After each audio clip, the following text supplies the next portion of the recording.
Welcome to IAC. So ఈ వీడియోలో SSC సిజిఎల్కి సంబంధించిన జియోగ్రఫీ క్వశ్చన్స్, సో దానికి రిలేటెడ్ ఏదైనా అప్డేట్స్ ఉన్నా లేదా జీకే ఫ్యాక్ట్స్ ఉన్నా సరే సో దాని గురించి డిస్కస్ చేద్దాం. Not only SSC CGL, so మనకి ఏ కాంపిటేటివ్ ఎగ్జామ్కైనా సరే యూజ్ అయ్యే విధంగా సో ఈ క్వశ్చన్స్ని మనం డిస్కస్ చేద్దాం. So first question, which type of soil is found in Indo Gangetic plains? భారతదేశంలోని సింధు గంగా మైదానాల్లో ఏ టైప్ ఆఫ్ సాయిల్, ఏ టైప్ ఆఫ్ మృతికలు అనేవి ఏర్పడతాయి అని అడుగుతున్నారు. ఆప్షన్స్లో చూసుకుంటే బ్లాక్ సాయిల్ అంటే నల్లరేగడి, laterite soil, alluvial soil, none of the above అని చెప్పేసి ఉన్నాయి. సో డైరెక్ట్గా ఫస్ట్ ఆన్సర్ని గుర్తుపెట్టుకోండి. అలూవియల్ సాయిల్ ఏదైతే ఉందో అది మనకి ఇక్కడ కరెక్ట్ ఆన్సర్ అవుతుంది. ఒండ్రు నేలలు ఏవైతే ఉన్నాయో సింధు గంగా మైదాన ప్రాంతాల్లో మెయిన్గా కనిపిస్తాయి. దీని మీద ఎస్ఎస్సి ప్రీవియస్ క్వశ్చన్స్ ఫస్ట్ ఒకసారి చూద్దాం. ఫస్ట్ది, the most fertile plain in India. భారతదేశంలో అతి సారవంతమైన మైదానం ఏది? The most fertile plain in ఇండియాగా మనకి చెప్పేది ఇండో గ్యాంజెటిక్ ప్లెయిన్స్. అండ్ ఇంకొకటి, ఇండో గ్యాంజెటిక్ ప్లెయిన్స్ ఎక్కువగా నార్త్ పార్ట్ ఆఫ్ ఇండియాలో ఉంటాయి, అందుకే వీటిని నార్థరన్ ప్లెయిన్స్ ఆఫ్ ఇండియా అని కూడా పిలుస్తారు. ఇవి ఎస్ఎస్సి సిజిఎల్ సిహెచ్ఎస్ఎల్లో ఉన్న ప్రీవియస్ క్వశ్చన్స్గా చెప్పొచ్చు అనమాట. Which plains is called as a northern plains of India? Indo Gangetic. So Indo Gangetic plains are most fertile plains of ఇండియాగా చెప్తాం. భారతదేశంలో అత్యంత సారవంతమైన మైదానాలు. ఈ మైదానాల్లో అత్యధికంగా ఉండే సాయిల్, నేల ఏది అంటే అలూవియల్ సాయిల్గా చెప్పడం జరుగుతుంది. ఇక్కడి నుంచి కూడా ఎస్ఎస్సి క్వశ్చన్ ఉంది. అలూవియల్ సాయిల్ని అది ఏర్పడే టైప్ ఆఫ్ ఫార్మేషన్ బట్టి రెండు రకాలుగా విడదీయచ్చు. ఒకటి ఓల్డ్ అలూవియల్ సాయిల్ అని చెప్పేసి పిలుస్తాం, ఇంకొకటి న్యూ అలూవియల్ సాయిల్ అని చెప్పేసి పిలుస్తాం. పాత ఒండ్రు నేల, కొత్త ఒండ్రు నేల. ఓల్డ్ అలూవియల్ సాయిల్ని భాంగర్ అని చెప్పేసి కూడా పిలుస్తారు. This is called as a Bhangar. And అలాగే న్యూ అలూవియల్ సాయిల్ ఏదైతే ఉందో సో దానిని ఖాదర్ అని చెప్పేసి పిలుస్తారు. ఇవి most prominent SSC questions and చాలా సార్లు డిఫరెంట్ ఎగ్జామ్స్లో కూడా అడిగారు. New alluvial soil is called as a Khadar, old alluvial soil is called as a Bhangar. Alluvial soil ఎక్కువగా దొరికేది ఇండో గ్యాంజెటిక్ ప్లెయిన్స్లో, వాటిని నార్థరన్ ప్లెయిన్స్ ఆఫ్ ఇండియా అని కూడా అంటారు. అవి మోస్ట్ ఫర్టైల్ ప్లెయిన్స్ ఆఫ్ ఇండియాగా ఉన్నాయి. ఇవన్నీ ఎస్ఎస్సి ప్రీవియస్ క్వశ్చన్సే. అలాగే భారతదేశంలో మనకి ఇండియన్ అగ్రికల్చర్ రీసెర్చ్ సెంటర్ అని చెప్పేసి ఉందని, కౌన్సిల్ ఆఫ్ రీసెర్చ్ సెంటర్ ఐకాన్. సో దీని ప్రకారం చూసుకుంటే కనుక మనకి భారతదేశంలోని నేలల్ని అంటే సాయిల్స్ని 8 టైప్స్గా విడదీశారు. SSC previous question, which of the following soil is a most abundant soil in India? The most percentage of soil in India is which of the following option? ఇలాంటి క్వశ్చన్స్ వస్తాయి. భారతదేశంలో ఉన్న 8 నేలల్లో కల్లా అత్యధికమైన సాయిల్ ఉన్నది ఏది అంటే మనకి అలూవియల్ సాయిల్గా చెప్తాం. The most abundant soil in India, the most highest percentage of soil in India is nothing but alluvial సాయిల్గా చెప్పడం జరుగుతుంది. నెక్స్ట్ వన్, ఈ బ్లాక్ సాయిల్ ఉంది చూసారా, దీనిని కాటన్ సాయిల్ అని కూడా పిలుస్తారు. Black soil is also called as a cotton soil. ఇంకొకటి ఏంటంటే నల్లరేగడి నేల తననికి తానే దున్నుకునే ఒక స్వభావాన్ని కలిగి ఉంటుంది, అందుకనే దీనిని మనకి సెల్ఫ్ ప్లఫింగ్ సాయిల్ అని కూడా పిలుస్తారు. Which soil is called as a self ploughing soil in India is nothing but and black సాయిల్గా పిలవడం జరుగుతుంది. అండ్ ఇంకొక బెస్ట్ ఆప్షన్ ఏంటి అంటే మనకి ఈ బ్లాక్ సాయిల్ అనేది మెయిన్గా వాల్కెనిక్ ఎరప్షన్ ఫార్మేషన్ నుంచి ఏర్పడుతుంది. మనకి భారతదేశంలో నల్లరేగడి ఏదైతే ఉందో దాని బేస్ అనేది మనకి ఎక్కడి నుంచి ఏర్పడుతుంది అంటే అగ్నిపర్వత విస్ఫోటనం నుంచి ఏర్పడుతుంది. లావా ఏర్పడి రాక్ అనేది ఫామ్ అయ్యి ఆ రాక్ అనేది విచ్ఛిన్నం చెంది అంటే వెదరింగ్ ప్రాసెస్ జరిగి సో మనకి ఇట్లా బ్లాక్ సాయిల్ అనేది ఫామ్ అవుతుంది అనమాట. ఇలాంటి క్వశ్చన్స్ని మనం ఎస్ఎస్సి ప్రీవియస్ దాంట్లో చూసామన్నమాట. అండ్ ఇంకొకటి, ఈ alluvial soil northern plains of ఇండియాలో మోస్ట్ ఫేమస్ కదా. ఈ నార్థరన్ ప్లెయిన్స్లో వన్ ఆఫ్ ద ఇంపార్టెంట్ ప్లేస్గా ఉన్నది మనకి పంజాబ్ అనమాట. సో పంజాబ్ని వీట్ బౌల్ ఆఫ్ ఇండియాగా పిలవడం జరుగుతుంది. Punjab is also called as a wheat bowl of India. రీసెంట్గా కరెంట్ అఫైర్స్లో కూడా ఈ వీట్ గురించి ప్రస్తావన ఉంది. లాస్ట్ ఇయర్ కొన్ని డిసీజెస్ అనేవి వీట్ పంటకి పట్టడం వల్ల వీట్ని వేరే కంట్రీస్కి ఎక్స్పోర్ట్ చేయడం అనేది ఇండియా బ్యాన్ చేసింది. మళ్ళీ 2023 ఇయర్ స్టార్టింగ్లో వీట్ని వేరే కంట్రీస్కి ఎక్స్పోర్ట్ చేయొచ్చు అని చెప్పేసి భారత ప్రభుత్వమే దాని మీద ఉన్న బ్యాన్ని లిఫ్ట్ చేయడం జరిగిందనమాట. ఈ నేపథ్యంలో మనకి క్వశ్చన్స్ ఎలా పడచ్చు? Which place is called as a wheat bowl of India? Punjab plains. Or wheat is most suitable on which soil అని అడగచ్చు? Alluvial soil. Or which plains అని అడగచ్చు? Northern plains of India. ఈ నార్థరన్ ప్లెయిన్స్లోనే మనకి వెస్ట్ బెంగాల్ అనే ప్రాంతం కూడా వస్తుంది. West Bengal is very famous for jute cultivation. ఇంకా చెప్పాలంటే ప్రపంచంలో టాప్ కంట్రీస్లో జూట్ ప్రొడక్షన్లో one of the countries nothing but ఇండియాగా చెప్పడం జరుగుతుంది. జూట్ కావచ్చు, మ్యాంగ్రూవ్ కావచ్చు, పేపర్ కావచ్చు, ఇవన్నీ వెస్ట్ బెంగాల్లో ఈ ప్రొడక్షన్ అన్నిటికీ కూడా ఇది ఫేమస్ అనమాట. అలాగే ఈ నార్థరన్ ప్లెయిన్స్ లోనే ఇంకొక స్టేట్ ఉంది ఉత్తరప్రదేశ్ గా చెప్పడం జరుగుతుంది. Uttar Pradesh is very very famous for that sugar cane production. Sugar cane అంటే చెరకు అంటాం కదా, చెరకు కానీ చక్కెర కానీ ఈవెన్ రైస్ కానీ వీట్ కానీ ఇవన్నీ కూడా ఉత్తరప్రదేశ్ లేదా నార్థరన్ ప్లెయిన్స్ లో బాగా పండుతాయి. These are all SSC CGL and CHSL and different patterns కి సంబంధించిన ఎగ్జామ్స్ కి సంబంధించిన ప్రీవియస్ క్వశ్చన్స్ అన్నమాట. అలాగే మనం ఈసారి పేపర్ అనేది ఎస్ఎస్సి పేపర్ ఒక్కొక్కసారి అన్ప్రిడిక్టబుల్ అవుతుంది, కొన్నిసార్లు డిఫరెంట్ క్వశ్చన్స్ వస్తున్నాయి. మరి ఆ క్వశ్చన్స్ని ఎలా ట్యాకిల్ చేయాలి అది కూడా ఇక్కడ చూద్దాం. ఇండియాలో whatever that Indo Gangetic plains are there, Sindhu Ganga మైదానాలు ఉన్నాయి చూసారా, ఈ సింధు గంగా మైదానాల్ని 3 టైప్స్ కింద విడదీయచ్చు. ఒకటి వచ్చేటప్పటికి మనకి సింధ్ ప్లెయిన్స్ అని చెప్పేసి అంటాం, and one plains is called as a Sindh plains.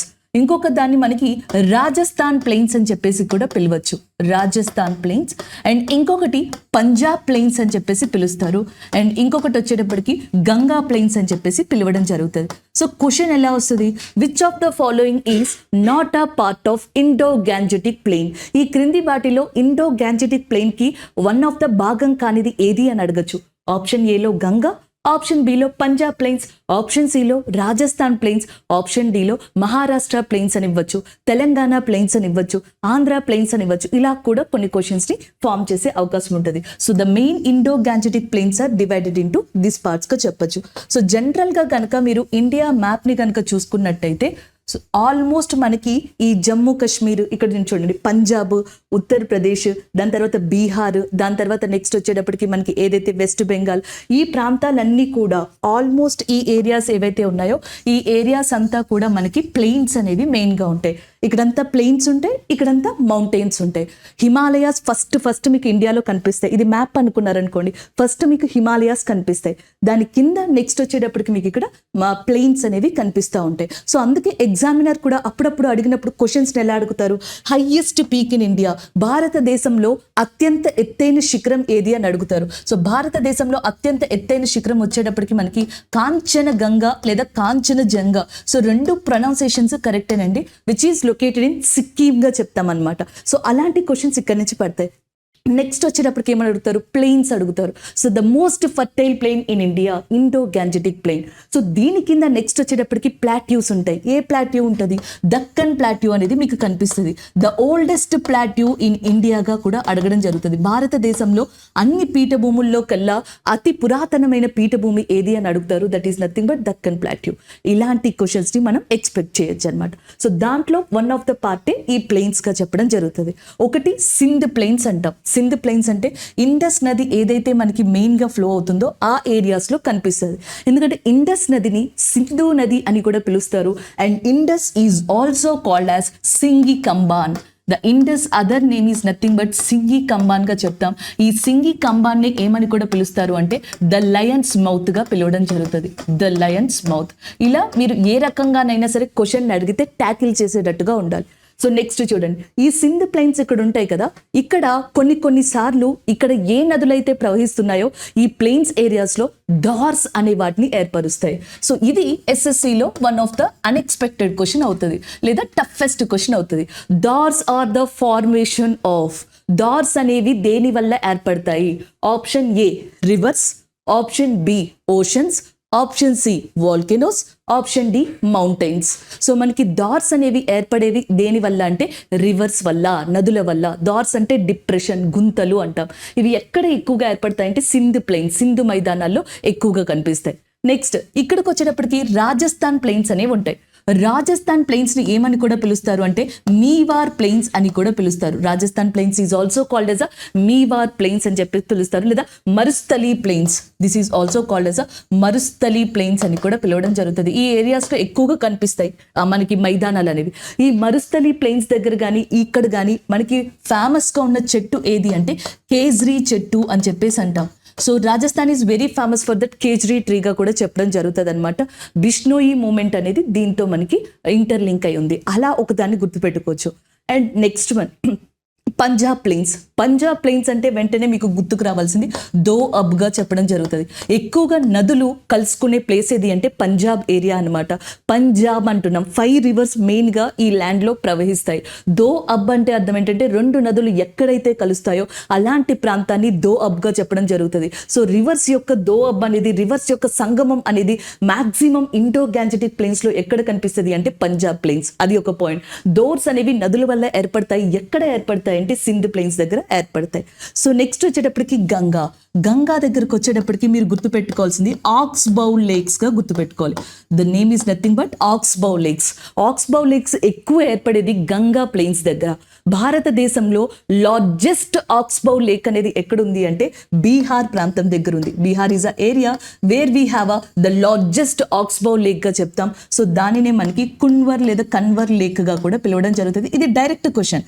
India's largest oxbow lake ఏది అంటే కన్వర్ లేక్. ఎక్కడ ఉంది అని అడిగితే బీహార్లో. ఆక్స్బౌ లేక్స్ ఇండియాలో ఏ ప్లెయిన్స్ వల్ల ఏర్పడతాయంటే Ganga. Oxbow lake is nothing but జనరల్గా నదిని ఊహించుకోండి. వెన్ రివర్ ఈజ్ ఆరిజినేటెడ్ అది మౌంటైన్స్ నుంచో హిల్స్ నుంచో కిందకి ఫ్లో అవుతుంది ప్లెయిన్స్ మీదకి. ఒకసారి మీ ప్లెయిన్స్ మీదకి రాగానే రివర్ ఏమవుతుంది అంటే it is started flowing in this direction like this. So river ఎప్పుడైతే ఇట్లా మనకి జిగ్జా మోషన్లో వెళ్తుందో సడన్గా అక్కడున్న ల్యాండ్ ఫార్మేషన్ వల్ల, అక్కడున్న జోగ్రఫికల్ మూమెంట్ వల్ల మనకి ఒక డీప్ యూ షేప్లో ఫార్మేషన్ అనేది ఏర్పడుతుంది. ఆ డీప్ యూ షేప్ ఆఫ్ ఫార్మేషన్ని మనకి ఏమని పిలవచ్చు అంటే ఆక్స్బౌ లేక్గా పిలవచ్చు. దీని కాన్సెప్ట్ పరంగా కూడా చెప్పచ్చు, కానీ షార్ట్ టైంలో మీకు ఇక్కడికిక్కడ గుర్తుండాలి అంటే ఇదే కరెక్ట్ అనమాట. సో ఇలాంటి వాటిని ఆక్స్బౌ లేక్స్ అంటాం. లేకపోతే మియాండర్స్ కూడా ఇలాగే ఏర్పడతాయి. దాని కింద నెక్స్ట్ డెల్టాస్ అనేవి ఏర్పడతాయి. ఇలా ఉంటాయి అనమాట. So this is one of the important థింగ్గా చెప్పొచ్చు. సో ఇది ఇండో గ్యాంజెటిక్ ప్లెయిన్స్కి సంబంధించి ఎగ్జామినర్ మీకు ఏమన్నా ఇవ్వాలి అనుకుంటే ఇక్కడి నుంచి అడిగే క్వశ్చన్స్. సో మనం ఎక్స్పెక్ట్ చేసేది ఏంటంటే ఈ దోర్స్ కానీ లేకపోతే నెక్స్ట్ వచ్చేటప్పటికి ఆక్స్బౌ లేక్స్ కానీ ఇంకొక పదం ఉంది which is called as a levees అంటాం. గుర్తుపెట్టేసుకోండి అంతే. లీవీస్ అని ఇచ్చిన, దోర్స్ అని ఇచ్చిన, ఆక్స్బౌ లేక్స్ అని ఇచ్చిన, these are nothing but the formation of రివర్స్గా చెప్పడం జరుగుతుంది. The formation of rivers mainly which are ప్లెయిన్స్గా కూడా చెప్పచ్చు అనమాట. సో ఈ లీవీస్ ఏంటి అంటే జనరల్గా అడ్డుకట్ట, బ్యారియర్ ఇలాంటివి మాట్లాడుతూ ఉంటాం. వరదలు రాకుండా మనం ఆనకట్ట ఎలా ఇస్తూ ఉంటాం, లేకపోతే ఏదైనా ఎక్కడి నుంచి నీళ్ళు వస్తున్నాయి అనుకోండి రాళ్ళు అడ్డు పెడతా ఉంటారు చూసారా. సో అలాంటిదే ఇది కూడా. జనరల్గా మీరు ఎక్కడైనా సరే ఒక వాటర్ బాడీని చూసారనుకోండి, నార్మల్గా మీకు ఇట్లా కనిపిస్తూ ఉంటుంది వాటర్ బాడీ అనేది. సో కొన్నిసార్లు ఏమవుతుంది అంటే మనకి కొన్ని వాటర్ బాడీస్ వచ్చేటప్పటికి మెయిన్గా ఇలా కూడా కనిపిస్తూ ఉంటాయి లైక్ దిస్. ఇదంతా కూడా మీకు రాళ్ళు లాంటివి కంప్లీట్గా ఫార్మ్ అయి ఉంటాయి అన్నమాట. సో ఇట్లా రాళ్ళు ఉండడం వల్ల ఏంటి, నీళ్లు ఫ్లో ఏదైతే ఉంటుందో ఆ ఫ్లో అనేది తగ్గిపోతుంది. ఆ ఫ్లో అనేది మనకి కంప్లీట్గా డిక్రీజ్ అయిపోతుంది. The rapid water flow will be decreases because of sediments or because of barriers of this rocks. ఈ సిస్టమ్ని మనం ఏమని పిలుస్తామంటే లీవీస్ అని చెప్పేసి పిలుస్తున్నాం. సో ఇందులో ఏది ఇచ్చినా సరే మీరు ఆన్సర్ నేరుగా తీసుకెళ్ళి నదికి పెట్టచ్చు, రివర్కి పెట్టచ్చు. So this is all about this question. So next question చూద్దాం. And which forest are known as the monsoon forest. So ఏ ఫారెస్ట్ ఇండియాలో మాన్సూన్ ఫారెస్ట్ అని అడుగుతున్నారు. డైరెక్ట్ గా ఫస్ట్ ఆన్సర్ గుర్తుపెట్టుకోండి. Deciduous forest, tropical deciduous forest ఉన్నాయి చూసారా, వీటిని మాన్సూన్ ఫారెస్ట్ అని చెప్పేసి పిలుస్తారు ఇండియాలో. First question. ఇందులో ఇంకొక ప్రీవియస్ క్వశ్చన్ కూడా ఉంది. భారతదేశంలోని అన్ని అడవుల్లో in India and which of the following forest is consist of most percentage of forest అని కూడా అడుగుతారు. అది కూడా మాన్సూన్ ఫారెస్టే. భారతదేశంలో ఉన్న అన్ని అడవుల్లోకెల్లా అత్యధికమైన అటవీ రకం ఏది అంటే మాన్సూన్గా చెప్తాం, which is also called as a tropical డెసిడ్యూస్గా చెప్తాం. సో ఇక్కడ మీకు 2 కైండ్ ఆఫ్ కాన్సెప్ట్స్ అనేవి అవసరం. ఎస్ఎస్సికి ఇక్కడ నుంచి క్వశ్చన్స్ ఉన్నాయి, మేబీ ఫ్రేమ్ అయ్యే ఛాన్సెస్ ఉంటాయి. In India, forests are mainly divided into certain types depends on which factors.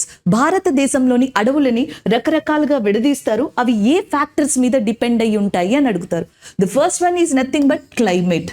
క్లైమేట్ని బట్టి విడదీస్తారు. ఈ క్లైమేట్లో 2 ఫ్యాక్టర్స్ ఉంటాయి. ఒకటి టెంపరేచర్ అని చెప్తాం, అండ్ ఇంకొకటి వచ్చేటప్పటికి రెయిన్ఫాల్ అని చెప్తాం. మ్యాక్సిమం ఏ ప్రాంతం యొక్క క్లైమేట్ అయినా సరే ఈ 2 ఫ్యాక్టర్స్ మీద ఎక్కువ డిపెండ్ అయి ఉంటుంది. అది మీకు కూడా తెలుసు. రాజస్థాన్కి వెళ్తే టెంపరేచర్ అనేది ఎక్కువ ఉంటుంది, రెయిన్ఫాల్ అనేది తక్కువగా కనిపిస్తుంది. అలాగే జమ్మూ కాశ్మీర్కి వెళ్తే టెంపరేచర్ అనేది చాలా తక్కువ ఉంటుంది, రెయిన్ఫాల్ అనేది మోడరేట్గా కనిపిస్తూ ఉంటుంది. So depends on temperature and rainfall the climatic characteristics the climatic type will be decided. ఇలా కూడా చెప్పచ్చు అనమాట. సో ఒకటి క్లైమేట్ అని చెప్తాం, ఇంకొకటి వచ్చేటప్పటికి సాయిల్, అక్కడున్న నేల ఏ టైప్ది అనేది కూడా చూస్తారు. అండ్ ఇంకొకటి వచ్చేటప్పటికి ఆల్టిట్యూడ్, హైట్ని కూడా చూడడం జరుగుతుంది, చెట్లు యొక్క హైట్ అన్నమాట. So altitude, soil, climate, these are the factors where in India the types of forests are divided. భారతదేశంలోని పలు రకాల అడవుల్ని విభజించడానికి గల వెనకాల కారణాలు క్లైమేట్, సాయిల్, ఆల్టిట్యూడ్గా మనం చెప్పొచ్చు. సో ఇది గుర్తుపెట్టుకోవాలి. అంటే climate option A, B soil, D latitude, ఇంకొకటి ఏదో రివరో మౌంటైన్ ఇలా ఇచ్చారనుకోండి, ఆ రివర్ మౌంటైన్ మీరు ఎలిమినేట్ చేయొచ్చు, లేదా ఈ మూడు ఇస్తే ఆల్ ఆఫ్ ద ఎబోవ్ అని చెప్పేసి పెట్టచ్చు. ఇలా ఒకదాన్ని గుర్తుపెట్టుకోండి, these are nothing but factors. రెండోది, in India how many types of forest are there అని చెప్పేసి అడగచ్చు. ఒకటి వచ్చేటప్పటికి ట్రాపికల్ ఎవర్ గ్రీన్, రెండోది ట్రాపికల్ డెసిడ్యూస్, మూడోది మౌంటైన్ ఫారెస్ట్, నాలుగోది మ్యాంగ్రూవ్ ఫారెస్ట్, అండ్ ఐదోది వచ్చేటప్పటికి arid forest or desert forest గా చెప్పడం జరుగుతుంది. So these are the 5 types of forest in ఇండియాగా మీరు గుర్తుపెట్టుకోవాలి. First question, tropical deciduous forest ఏమని పిలుస్తారు? మాన్సూన్, ఇది ఇండియాలో అత్యధికంగా ఉంటుంది. And tropical ever green forest నుంచి వచ్చే ప్రొడక్ట్స్ ఏంటి అని అడుగుతారు. సో ఇక్కడ నుంచి ఎక్కువగా వచ్చే ప్రొడక్ట్స్ ఏంటి అంటే ఎబోనీ యాజ్ వెల్ ఎస్ మహాగోనీ లేదా మహాగని అనే ట్రీస్ ఏవైతే ఉన్నాయో ఇవి అత్యధికంగా ఇక్కడ నుంచి వస్తాయి అన్నమాట. సో దాన్ని మీరు ఇక్కడ గుర్తుపెట్టుకోవాల్సి ఉంటుంది. ఈజ్ ఇట్ క్లియర్ అండి? నెక్స్ట్, ట్రాపికల్ డెసిడ్యూస్ ఉంది చూసారా, లక్క, టేకు, సాల్, సో ఇలాంటివన్నీ ఎక్కడి నుంచి వస్తాయంటే డెసిడ్యూస్ నుంచి వస్తాయి. Deciduous trees or forest is very famous for take. So దాని తర్వాత నెక్స్ట్ వచ్చేటప్పటికి నీమ్, సీసమ్, సాల్, ఈ ట్రీస్ అన్ని కూడా ఇక్కడ చాలా ఫేమస్గా చెప్పచ్చు. మౌంటైన్ ఫారెస్ట్ ఉంది చూసారా, మౌంటైన్ ఫారెస్ట్ ఇండియాలో 2 టైప్స్గా డివైడ్ చేయొచ్చు. ఎందుకు? హిమాలయన్ ఫారెస్ట్ ఏ పార్ట్లో ఉంది? నార్త్ పార్ట్లో. నీలగిరి మౌంటైన్స్ ఎక్కడ ఉన్నాయి? సౌత్ పార్ట్లో.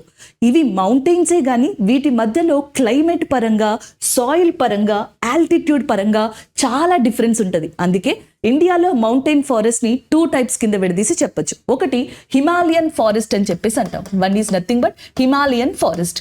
మీరు హిమాలయన్ ఫారెస్ట్కి వెళ్ళి చూసారనుకోండి, ఆ ఏరియాస్లో మ్యాక్సిమం ట్రీస్ అన్ని కూడా మీకు ఇట్లా కనిపిస్తూ ఉంటాయి. వీటిని కాన్సిఫెరస్ ట్రీస్ అని కూడా అంటారు. ఇప్పుడు ఒక క్వశ్చన్ చూద్దాం. Coniferous trees are maximum in which part of forest in India? Mountain forest. Mountain ఫారెస్ట్లో ఏ పార్ట్ అని అడిగితే హిమాలయన్ ఫారెస్ట్. ఎగ్జాక్ట్గా హిమాలయన్ ఫారెస్ట్ యొక్క ఫ్యాక్టర్స్ కానీ, ట్రీస్ కానీ, ఆ కైండ్ ఆఫ్ క్యారెక్టర్స్ కానీ యూరప్లో ఉన్న ఆల్ప్స్ మౌంటైన్స్ యొక్క వాతావరణంతో సరిపోతాయంట. అందుకని Himalayan forest in India is also called as what అంటే ఆల్ప్స్ ఫారెస్ట్ గా చెప్పడం జరుగుతుంది. SSC CHSL previous question. Alps forest in India is a compared with that which kind of forest? ఇండియాలో ఆల్ప్స్ ఫారెస్ట్ ని ఏ forest తో compare చేస్తారు అని అడుగుతారు. That is nothing but Himalayan forest. అందులో కాన్సిఫెరస్ అనే ట్రీస్ ఉంటాయి, లేకపోతే నెక్స్ట్ పైన్ ట్రీస్, దేవదారు అంటాం కదా, సో దేవదారు వృక్షాలు కూడా మనకి ఎక్కువగా ఇక్కడ కనిపించడం జరుగుతుంది. అలా వీటిని మాక్సిమం గుర్తుపెట్టుకోవడానికి ట్రై చేయండి. సో నెక్స్ట్ మీకు క్రికెట్ బ్యాట్ అంటాం కదా, క్రికెట్ బ్యాట్ ని వీలోస్ తో మ్యానుఫ్యాక్చర్ చేస్తారంట. ఆ వీలోస్ అనే వుడ్ కూడా హిమాలయన్ ఫారెస్ట్ లో దొరుకుతుంది. ఎస్పెషల్లీ కాంగ్రా వ్యాలీ ఏదైతే ఉందో హిమాలయాస్ లో, so Kangra valley is very famous for willows wood in ఇండియాగా చెప్తాం, which is used for manufacturing of cricket bats అన్నమాట. సో నెక్స్ట్ వచ్చేటప్పటికి మ్యాంగ్రూవ్ ఫారెస్ట్. మ్యాంగ్రూవ్ ఫారెస్ట్ ని ఇండియాలో మనకి స్వాంప్ ఫారెస్ట్ లేదా లిట్టోరల్ ఫారెస్ట్ అని కూడా పిలవచ్చు, which is also called as a swamp or littoral forest. Mangroves ప్రపంచంలోనే హైయెస్ట్ పర్సంటేజ్ ఉన్న ప్రాంతం ఏది అంటే సుందర్ బన్స్ గా చెప్పడం జరుగుతుంది. Sundarbans is located in West Bengal ఏరియాగా చెప్తాం, which is also famous for royal white Bengal tigers గా చెప్పడం జరుగుతుంది అనమాట. ఈ మ్యాంగ్రూవ్ ఫారెస్ట్ లో మ్యాంగ్రూవ్ ట్రీస్ తో పాటుగా సుందరి అని చెప్పేసి ఇంకొక ట్రీస్ ఉన్నాయి, ఇవి కూడా చాలా ఫేమస్. దాంతో పాటుగా కేన్ ట్రీస్ ఏవైతే ఉన్నాయో అవి కూడా ఇక్కడ ఫేమస్ గా చెప్పొచ్చు అనమాట. అలాగే నెక్స్ట్ వచ్చేటప్పటికి ఎరిడ్ ఫారెస్ట్ అని ఉంది చూసారా. Arid forest is very famous in India in the form of desert గా చెప్తాం. Dessert forest. డెజర్ట్ ఫారెస్ట్ అంటే మనకి గుర్తొచ్చేది నాగజముడు, బ్రహ్మజముడు, లేకపోతే క్యాక్టస్ లాంటి ట్రీస్ గుర్తొస్తాయి. But arid forest in India is also very famous for palm. Palm చెట్లకి, పామ్ ట్రీస్కి కానీ, లేకపోతే డేట్, ఖర్జూరం అంటాం చూసారా, అలాంటి వాటికి ఈ ఫారెస్ట్ చాలా ఫేమస్. ఇండియాలోనే one of the shortest grass, అతి పొట్టి గడ్డి, which is known as a టస్సోకీగా చెప్పడం జరుగుతుంది. ఆ టస్సోకీ అనేది కూడా మనకి ఎక్కడ దొరుకుతుంది అంటే ఎరిడ్ ఫారెస్ట్ లో దొరుకుతుంది. కూలర్ లో యూస్ చేసే గ్రాస్ ఒకటి ఉంటుంది, మీరు కూలర్ వెనకాల గడ్డి ఉంటుంది చూసారా, ఆ గడ్డి వచ్చేటప్పటికి దానిని కుష్ కుష్ గ్రాస్ గా చెప్పడం జరుగుతుంది. This khus khus grass is also available in arid forest గా చెప్పడం జరుగుతుంది అనమాట. సో ఇలా మీరు వీటిని గుర్తుపెట్టుకోవడానికి ట్రై చేయండి. The forest in India mainly divided into 5 types గా చెప్తాం. ఈ 5 types లో ఇంపార్టెంట్ ట్రీస్ ఏంటి అని, ఇక్కడ ఉన్న యానిమల్స్ని కూడా నేర్చుకోవాల్సి ఉంటుంది. బట్ ఎలాగా, ఫస్ట్ ఫ్యాక్టర్స్ చూసుకోవాలి, ఫ్యాక్టర్స్ తర్వాత ఎన్ని టైప్స్ ఆఫ్ ఫారెస్ట్ ఉన్నాయో చూడాలి, ఎన్ని టైప్స్ ఆఫ్ ఫారెస్ట్ తర్వాత వాటి నుంచి వచ్చే ట్రీస్ ఏంటనేది చూడాలి, ఆ తర్వాత నెక్స్ట్ వచ్చేటప్పటికి ఆ ఇంపార్టెంట్ యానిమల్స్ కూడా చూసుకోవాల్సి ఉంటుంది. For example tropical deciduous forest ఉందనుకోండి, ఇది ఇండియాలో ఈ మాన్సూన్ ఫారెస్ట్ అనేది ఎక్కువగా మీకు ఎక్కడ కనిపిస్తుంది అంటే సౌత్ ఇండియా, ఎస్పెషల్లీ ఈ కర్ణాటక, కేరళ, తమిళనాడు, ఆంధ్రప్రదేశ్, ఒడిస్సా, మహారాష్ట్ర ఇలాంటి ప్రాంతాలన్నింటిలో కూడా ఈ డెసిడ్యూస్ ఫారెస్ట్ అనేది ఎక్కువగా కనిపిస్తుంది. ఇక్కడ మనకి గోల్డెన్ టెయిల్డ్ మెకాక్యూ అనే యానిమల్స్ కానీ, లేకపోతే థార్ కానీ, లేకపోతే డీర్ కానీ, లేకపోతే నెక్స్ట్ వచ్చేటప్పటికి డిఫరెంట్ కైండ్ ఆఫ్ యానిమల్స్ కానీ మనకి ఇక్కడ కనిపించడం జరుగుతుంది. అది నెక్స్ట్ ఫేజ్లో చదవచ్చు, బట్ మాక్సిమం వీటిని గుర్తుపెట్టుకోండి. ఇక్కడ క్వశ్చన్ చూడండి, consider the following options and choose the factors responsible for stopping the soil erosion. Question అనేది కాన్సెప్ట్ అనేది సాయిల్ ఎరోజన్ గురించి ఇచ్చారు, అంటే నేల కోతకి గురి అవుతుంది కదా, సో అలాంటివి గురి అవ్వకుండా ఉండడానికి మెయిన్గా మనం ఏం చేయొచ్చు అని చెప్పేసి అడుగుతున్నారు. ఆన్సర్ వచ్చేటప్పటికి counter bunding and mixed farming ఏదైతే ఉందో అది కరెక్ట్ ఆన్సర్ అవుతుంది. Option 3 and 4 is a correct answer. Clear? So జనరల్గా మనకి ఈ సాయిల్ ఎరోజన్ ఉంది చూసారా, సో ఇది డిఫరెంట్ టైప్స్లో జరుగుతూ ఉంటుంది. ఒకటి వచ్చేటప్పటికి మెయిన్గా ఏంటి అంటే స్ప్లాష్ ఎరోజన్ అని చెప్పేసి అంటాం. ఈ టైప్స్ని గుర్తు పెట్టేసుకోండి, స్ప్లాష్ ఎరోజన్. అండ్ నెక్స్ట్ వచ్చేటప్పటికి షీట్ ఎరోజన్ అని చెప్పేసి కనిపిస్తుంది, ఇంకొకటి రిల్ అని చెప్పి కనిపిస్తుంది, ఇంకొకటి గల్లీ అని చెప్పేసి కనిపిస్తుంది. సో ఇందులో ఏది కనిపించినా సరే ఇది మనకి మెయిన్గా సాయిల్ ఎరోజన్కి సంబంధించింది. క్లియరా అండి? సాయిల్ ఎరోజన్ టైప్స్లో స్ప్లాష్, షీట్, రిల్, గల్లీగా కనిపించడం జరుగుతుంది. మరి స్ప్లాష్ ఎరోజన్ అంటే ఏంటి? సో జనరల్గా కనుక మీరు సాయిల్ని ఇలా తీసుకున్నారనుకోండి, నేల అనేది ఇలా ఉంది, సో దీని మీద జనరల్గా వర్షపు చుక్కలు అనేవి పడుతున్నాయి అనుకోండి, సో దానివల్ల ఈ పైన సాయిల్ పైన ఉన్న లేయర్ ఏదైతే ఉంటుందో అది తుడిచి పెట్టుకుపోతుంది. ఎందుకంటే మ్యాక్స్ టు మ్యాక్సిమం అప్రాక్సిమేట్లీ ఒక రెయిన్ డ్రాప్ యొక్క బరువు అంట 5 millimeters ఉంటుందంట. అదే రెయిన్ డ్రాప్ మనకి అప్రాక్సిమేట్లీ 32 km/h వెలాసిటీతో కిందకి పడినప్పుడు అది సాయిల్ మీద ఒక బాంబ్ లాగా యాక్ట్ చేస్తుందంట. అంత ప్రెషర్తో వర్షపు బిందువులు నేలని కొట్టడం వల్ల అక్కడ సాయిల్ ఎరోజన్ అనేది జరుగుతుంది. సో దానిని ఏమని పిలుస్తారు అంటే స్ప్లాష్ ఎరోజన్గా పిలవడం జరుగుతుంది. సో దాని తర్వాత ఏమవుతుందంటే ఇక్కడ రెయిన్ వల్ల అంటే వర్షం వల్ల కానీ, వరదల వల్ల కానీ, మిగతా వాటి వల్ల పైనున్న లేయర్ క్రమక్రమంగా కొట్టుకుపోయి నేల యొక్క ఏదైతే మనకి హారిజన్స్ ఉంటాయో, లేయర్స్ ఉంటాయో తగ్గిపోతాయంట. సో మనకి ఏదైతే హారిజాంటల్గా నేల తుడిచిపెట్టుకుపోతుందో సో అలాంటి దాన్ని ఏమని చెప్పేసి అంటామంటే షీట్ ఎరోజన్గా చెప్పడం జరుగుతుందంట. ఒకటి స్ప్లాష్, ఇంకొకటి షీట్ ఎరోజన్. ఈ రెండిటికి కారణం కూడా నీరు అండ్ యాజ్ వెల్ యాజ్ గాలి. జనరల్గా మీరు వర్షం వచ్చినప్పుడు చూడండి, సో చాలా చోట్ల రోడ్ల మీద మనకి దుమ్ము లేవడం అనేది జనరల్గా చూస్తూ ఉంటాం. So wind as well as next water యొక్క ప్రెషర్ వల్ల నేల ఒత్తిడికి గురై దాని యొక్క పైన లేయర్స్ ని గనక కోల్పోతే, మన భాషలో కొట్టుకుపోతే, so such kind of erosions and such kind of systematic approach is called as a splash and sheet erosion. మీరు పొలాల్లోకి వెళ్ళినప్పుడు జనరల్గా చూసారనుకోండి, మీకు అక్కడక్కడ ఇట్లా గాడులు లాంటివి జనరల్గా కనిపిస్తూ ఉంటాయి. సో వీటి మధ్యలో భూమి ఉంటుంది, వీటి మధ్యలో నీళ్ళు వెళ్తూ ఉంటాయి, వీటిని రిల్స్ అని చెప్పేసి పిలవడం జరుగుతుంది.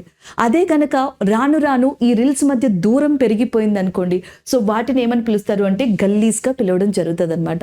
ఇవన్నీ సాయిల్ ఎరోజన్కి సంబంధించిన టైప్స్. ఇవి జరగడానికి మెయిన్ రీజన్ ఏంటి అంటే ఒకటి వాటర్. ఫస్ట్ నేల కోతకి గురవుతుంది అంటే దానికి మెయిన్ ఫ్యాక్టర్ వాటర్ అయి ఉండొచ్చు. సో నెక్స్ట్ ఫ్యాక్టర్ వచ్చేటప్పటికి విండ్ ఏదైతే ఉందో అది అయి ఉండొచ్చు. నెక్స్ట్ వచ్చేటప్పటికి ice, next gravity, ice, water, wind ఇవన్నీ కూడా జనరల్గా the causes of soil erosion. And ఇక్కడున్నవి the types of soil erosion. నేల కోతకి గురి అవ్వడానికి కారణాలేమో ఇవి, నేల కోతకి గురి అయిన తర్వాత ఏ విధంగా అవుతుంది అనేది టైప్స్ అనేవి ఇవన్నమాట. సో దీంట్లో మనకి ఇంకా డిఫరెంట్గా చెప్పాలి అంటే ఇదంతా న్యాచురల్గా. నార్మల్గా అయితే కనుక ఇక్కడ చూడండి, ఓవర్ గ్రేజింగ్ అంటే పశువుల్ని ఒకే చోట ఎక్కువ కాలం మనం మేతకి వదిలేస్తున్నాం అనుకోండి, అక్కడున్న గ్రాస్ ల్యాండ్ అంతా తుడిచిపెట్టుకుపోతుంది.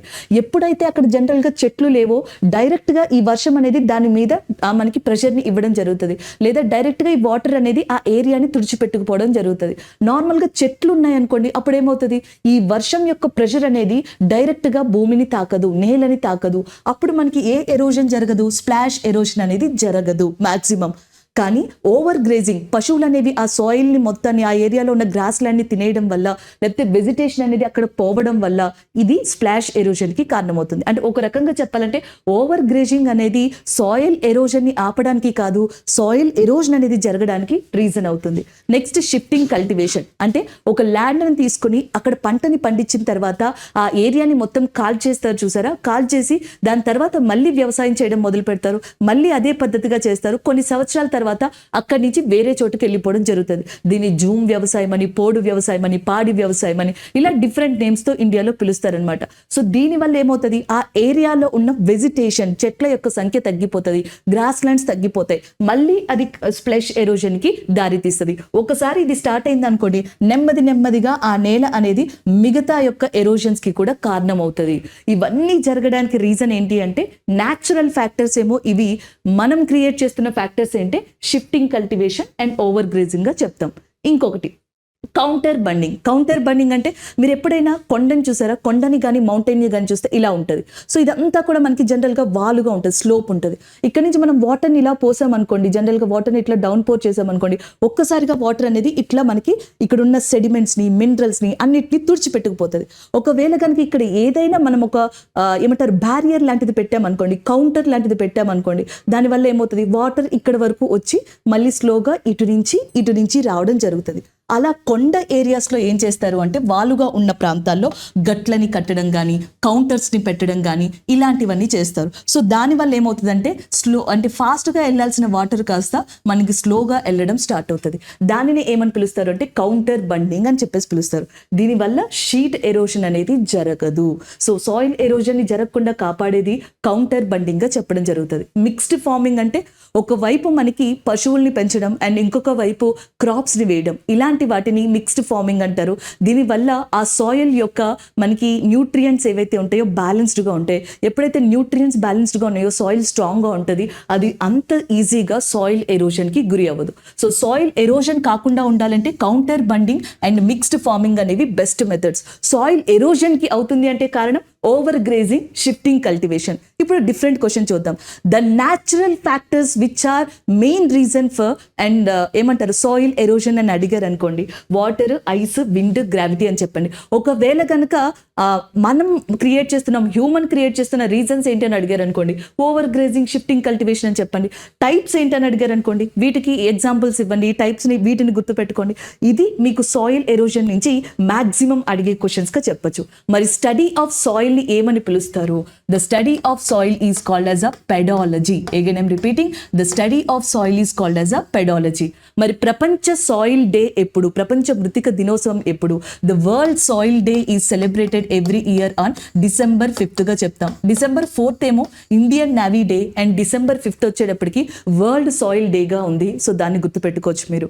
అలాగే నెక్స్ట్ 2015లో గవర్నమెంట్ ఆఫ్ ఇండియా ఈ సాయిల్లో ఎలాంటి న్యూట్రియంట్స్ ఉన్నాయి, ఎలాంటి న్యూట్రియంట్స్ మనకి కొన్ని టైం పీరియడ్ ప్రకారం అంతరించిపోతున్నాయని చెప్పడానికి సాయిల్ హెల్త్ కార్డ్ అనే స్కీమ్ ని తీసుకొచ్చింది. Soil health card scheme introduced in India in which year 2015. Soil health world soil day December 5th. Study of soils is called as a pedology. And ఇది టోటల్గా ఈ క్వశ్చన్కి రిలేటెడ్గా మీరు గుర్తుపెట్టుకోవాల్సిన అంశాలు. అయితే ఇంకొక విషయం ఏంటంటే జనరల్గా మనకి ఒక రాక్ని కనుక తీసుకుంటే ఆ రాక్ అనేది విచ్ఛిన్నం చెంది అక్కడి నుంచి మినరల్స్ అనేవి వచ్చి ఆ మినరల్స్ నుంచి లేయర్స్ ఫామ్ అయ్యి సాయిల్ ఏర్పడుతుంది. Soil is nothing but which consist of number of లేయర్స్గా చెప్పడం జరుగుతుంది. Number of layers. సో ఇదంతా కూడా సాయిల్ ఫార్మేషన్కి కారణం. ఈ నెంబర్ ఆఫ్ లేయర్స్ని ఏమని చెప్పి పిలుస్తారంటే హారిజన్గా పిలవడం జరుగుతుంది. Horizon. The study of number of layers is nothing but హారిజన్స్గా చెప్పడం జరుగుతుంది. సో ఇది కూడా ఒక పాయింట్గా గుర్తుపెట్టుకోండి. So this is all about the soils. So next question చూద్దాం. So which of the following is the correct order of decreasing abundance of these elements in earth crust? Earth crust అంటే భూపటలం. Earth crust లో మనకి ఏవైతే minerals దొరుకుతాయో ఆ minerals దొరికే percentage ని బట్టి దాన్ని కరెక్ట్ ఆర్డర్ లో పెట్టండి అని చెప్పేసి అడుగుతున్నారు. సో అయితే ఈ క్వశ్చన్ ని మనం 2 రకాలుగా ట్యాకిల్ చేయొచ్చు. ఒకటి కాన్సెప్ట్ తో, లేకపోతే నార్మల్ గా కూడా దీన్ని ట్యాకిల్ చేయొచ్చు. ఒకసారి చూద్దాం. అర్త్కి సంబంధించి మనకి టోటల్గా 3 లేయర్స్ ఉంటాయన్నమాట. ఒకటి వచ్చేటప్పటికి క్రస్ట్ అని చెప్పేసి అంటాం, అండ్ ఇంకోటి వచ్చేటప్పటికి మ్యాంటల్ అని చెప్పేసి అంటాం, ఇంకొకటి వచ్చేటప్పటికి కోర్గా చెప్పడం జరుగుతుంది. There is 3 layers in earth crust, earth interior structure. భూ అంతర్భాగంలో 3 లేయర్స్ ఉంటాయి. భూపటలం, భూప్రావరం, భూకేంద్ర మండలం. Earth crust, earth mantle and as well as కోర్గా చెప్పడం జరుగుతుంది అనమాట. అయితే వీళ్ళు ఏమని అడుగుతున్నారు, అర్త్ యొక్క క్రస్ట్ ఫస్ట్ లేయర్ ఏదైతే ఉందో ఇక్కడ ఎక్కువగా ఏం దొరుకుతాయి అని అడుగుతున్నారు. ఇక్కడ ఎక్కువగా మనకి కనిపించేది silicon as well as aluminium ఎక్కువగా కనిపిస్తాయి. అందుకే క్రస్ట్ని సియాల్ అని చెప్పేసి పిలుస్తారు. అలాగే మ్యాంటల్ ఉంది చూసారా, భూప్రావరం అంటాం దీన్ని. భూప్రావరంలో మనకి అత్యధికంగా లభించేవి ఏమి అంటే మనకి మెయిన్గా సిలికాను దొరుకుతుంది, మెగ్నీషియం కూడా దొరుకుతుంది. అందుకే దీనిని సీమా అని చెప్పేసి పిలుస్తారు. కోర్ ఉంది చూసారా, ఇక్కడ ఎక్కువగా nickel and as well as iron అనేది మనకి మెయిన్గా ఉంటుంది. అందుకే దీనిని నైఫ్గా పిలవడం జరుగుతుంది. ఇప్పుడు క్వశ్చన్స్ చూడండి. Previous question, earth crust is also called as Sial, earth mantle is also called as Seema, Earth core is also called as knife. And which of the following is not a part of earth interior structure? భూ అంతర్భాగ నిర్మాణంలో ఈ క్రింది వాటిలో ఏది correct కాదు? Option A crust, option B mantle, option C core, option D మనకి ఏమంటారు ట్రోపోస్పియరో, స్ట్రాటోస్పియరో, మెసోస్పియరో ఇస్తారు. అవి వాతావరణానికి సంబంధించినవి. అప్పుడు దాన్ని మీరు పూర్తిగా ఎజెక్ట్ చేయొచ్చు ఆప్షన్ అనమాట. సో ఇలాంటి క్వశ్చన్స్ ని ఇక్కడి నుంచి చూడొచ్చు. అయితే అర్త్ క్రస్ట్ మీద కానీ భూమి మీద కానీ మనకి one of the abundant element గా చెప్పుకునేది ఆక్సిజన్ అనమాట. సో జనరల్గా చూసుకున్నట్టయితే ఫస్ట్ ఆక్సిజన్ ఉండాలి, నెక్స్ట్ సిలికాన్ ఉండాలి, నెక్స్ట్ అల్యూమినియం ఉండాలి. అలాంటి సీక్వెన్స్ ఎక్కడుందో చూడండి. ఆక్సిజన్ ఇక్కడ ఉంది, నెక్స్ట్ సిలికాన్ ఉంది, అల్యూమినియం ఉంది. సో దాని తర్వాత అర్త్ క్రస్ట్ మీద దొరికేవి ఐరన్ అండ్ కాల్షియం అనమాట. సో ఆప్షన్ వచ్చేటప్పటికి ఏ ఈజ్ అ కరెక్ట్ ఆన్సర్గా పెట్టచ్చు. Oxygen, silicon, aluminium, iron, calcium. So ఇవి ఎలా గుర్తుపెట్టుకోవాలి? ఫస్ట్ అర్త్ మీద అబాండెంట్గా దొరికే ఎలిమెంట్ క్రస్ట్ మీద ఆక్సిజన్. క్రస్ట్ని ఏమని కూడా అంటారు? సియాల్, అంటే సిలికాన్ అండ్ అల్యూమినియం. అండ్ ఇక్కడతో అవి అయిపోయినాయి. నెక్స్ట్ మనకి దొరికేది ఐరన్ అండ్ కాల్షియం. ఇవి క్రస్ట్కి ఎస్ఎస్సి ఎగ్జామ్ వరకు గుర్తుపెట్టుకుంటే చాలు. మ్యాక్సిమం ఇది మోర్ దెన్ సఫిషియెంట్గా ఉంటుంది. అండ్ ఇంకొక విషయం మీరు గుర్తుపెట్టుకోవాల్సింది ఏంటంటే దీనికి ఉల్టా concept, opposite concept. Earth atmosphere. Earth అట్మాస్ఫియర్లో ఎన్ని లేయర్స్ ఉంటాయి? మనకి 5 layers. Troposphere, stratosphere, mesosphere, iono లేదా థెర్మోస్పియర్, ఎక్సోస్పియర్. 5 లేయర్స్ ఉంటాయి. ఆ 5 లేయర్స్కి సంబంధించి కూడా క్వశ్చన్స్ అడుగుతారు. ఎలా అడుగుతారు? అర్త్ అట్మాస్ఫియర్లో హైయెస్ట్ పర్సంటేజ్ ఆఫ్ గ్యాస్ ఏది అని అడుగుతారు. నైట్రోజన్. సో నైట్రోజన్ ఏదైతే ఉందో అది హైయెస్ట్ పర్సంటేజ్ ఆఫ్ అట్మాస్ఫియరిక్ గ్యాస్ని కలిగి ఉంటుంది. సో నెక్స్ట్ వచ్చేటప్పటికి ఆక్సిజన్, నెక్స్ట్ వచ్చేటప్పటికి మనకి organ, next carbon dioxide, next hydrogen, helium and as well as మిగతా గ్యాసెస్ అన్ని కూడా ఉంటాయి అన్నమాట. నైట్రోజన్ పర్సంటేజ్ వచ్చేటప్పటికి 78% ఉంటుంది. ఆక్సిజన్ వచ్చేటప్పటికి 21% ఉంటుంది. ఆర్గాన్ వచ్చేటప్పటికి 0.94% ఉంటుంది. కార్బన్ డయాక్సైడ్ వచ్చేటప్పటికి 0.03% ఉంటుంది. So the highest percentage of gas in atmosphere nitrogen, the second highest percentage oxygen, the third one organ, the fourth one carbon dioxide, దాని తర్వాత హైడ్రోజన్, హీలియం లాంటి గ్యాసెస్ కూడా ఉంటాయన్నమాట.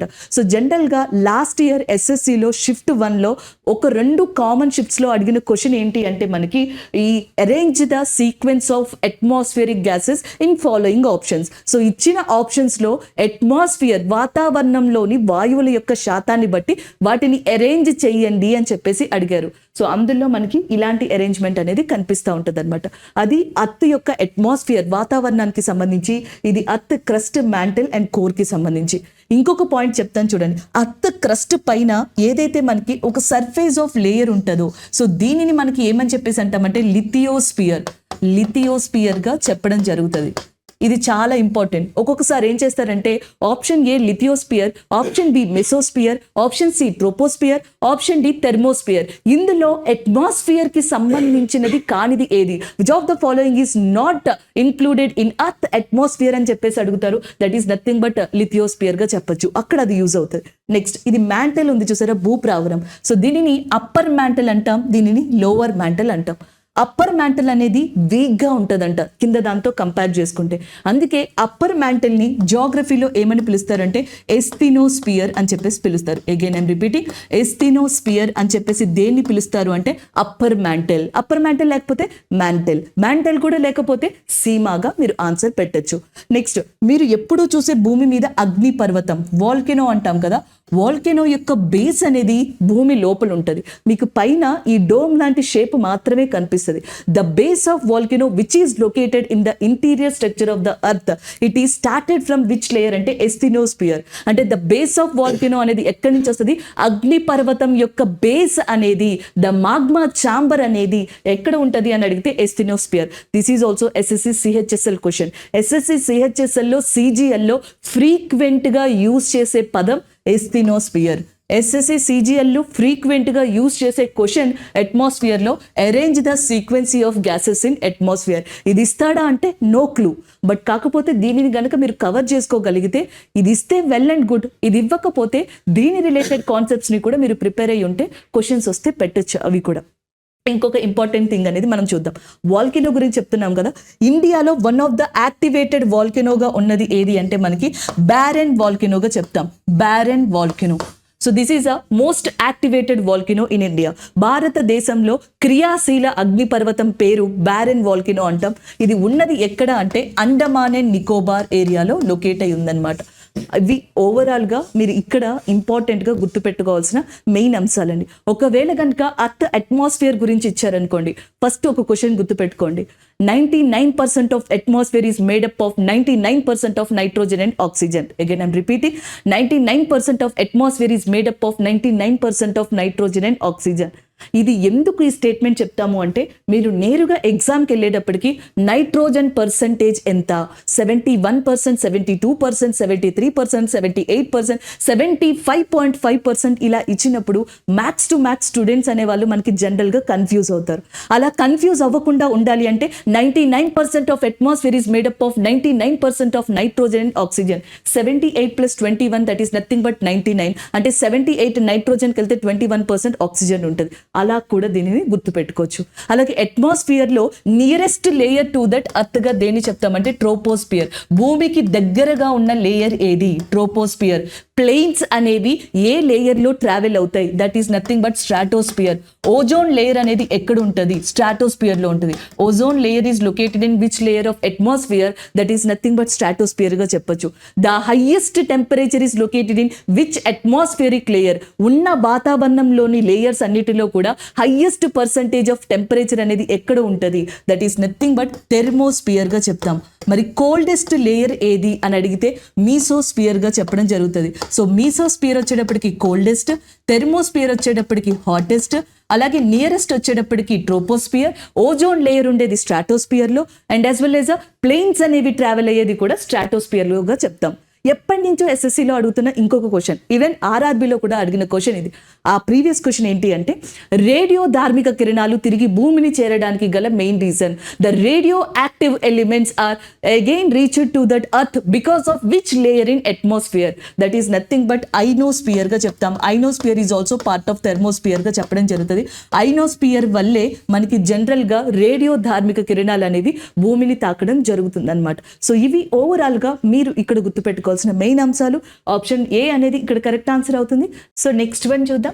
Rainbow revolution is an integral development programme of agriculture which includes అని చెప్పేసి అడుగుతున్నారు. So మనకి rainbow development programme ఏదైతే ఉందో ఇండియాలో అగ్రికల్చర్కి సంబంధించి కొన్ని డిఫరెంట్ ఫీల్డ్స్ని ఇంటిగ్రేటెడ్ చేసి, అంటే ఒక దాని మీదకి తీసుకొచ్చిన రివల్యూషన్గా చెప్పడం జరుగుతుంది. అది ఏంటి అని అడుగుతున్నారు. రెయిన్బో రివల్యూషన్ ని ఇండియాలో 2000 ఇయర్లో తీసుకొచ్చారు. Again I'm repeating, in 2000 year government of India is initiated agriculture strategy on the name of rainbow revolution గా చెప్పొచ్చు. ఈ రెయిన్బో రివల్యూషన్ లో ఫిషరీస్, ఫారెస్ట్రీ అండ్ హార్టికల్చర్ ఇవన్నీ కూడా దీంట్లో మనకి మెయిన్ గా మిక్సప్ అయి ఉన్నాయి. ఆల్ ఆఫ్ ద అబవ్ అనేది కరెక్ట్ ఆన్సర్. ఆప్షన్ డి అనేది కరెక్ట్ వన్. దీని మీద ఇంకేమన్నా క్వశ్చన్స్ పడితే దాన్ని కూడా మీరు ట్యాకిల్ చేసేలాగా ఒకసారి ఇక్కడ చూద్దాం. In the time of 1937, so 1937 ఆ టైంలో ఇండియా బర్మా విడిపోయాయి. That is nothing but Myanmar. So ఆ టైంలో కూడా ఇండియా కొంత మేరకు నార్త్ ఈస్ట్ ఇండియా పార్ట్లో ఫుడ్ క్రైసిస్ని ఫేస్ చేసింది. దాని తర్వాత 1947లో ఇండియాకి ఇండిపెండెన్స్ వచ్చినప్పుడు ఇండియా పాపులేషన్కి తగ్గట్టుగా, డిమాండ్కి తగ్గట్టుగా ఫుడ్ పల్సెస్ని, ఫుడ్ ప్రొడక్ట్స్ని మనం సప్లై చేయలేకపోయాం. అదే టైంలో యుఎస్ గవర్నమెంట్ PL480 అనే ఒక ప్రోగ్రామ్ని అనౌన్స్ చేసింది. దాన్ని ఫుడ్ ఫర్ పీస్గా కూడా చెప్పడం జరుగుతుంది. Food for peace is a programme of which government అని అడిగారు అనుకోండి, US government, or which country అని అడిగితే యుఎస్ఏగా చెప్పొచ్చు అనమాట.